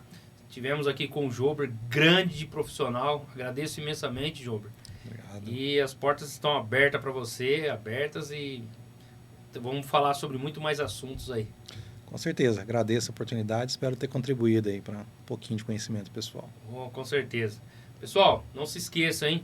Ó, se inscreve aí já no canal, ative o sininho de notificações para você ser avisado dos conteúdos novos. A programação do canal, já vou falar para vocês aqui, ó. Terça tem conteúdo técnico, a terça técnica. Na quarta, o nosso DAPcast. Na quinta, tem um case aí de sucesso, um case aí do Grupo DAP, que a equipe do Grupo DAP executou em campo. Então pode ser que tenha uma adequação NR12, uma adequação NR10 aí, o pessoal praticando em campo lá, para você também modelar aí. E como eu disse, o sol brilha para todo mundo, tá? Tem mercado, tem espaço para todo mundo também. Absorva conhecimento e vai em frente. Um abraço, até a próxima.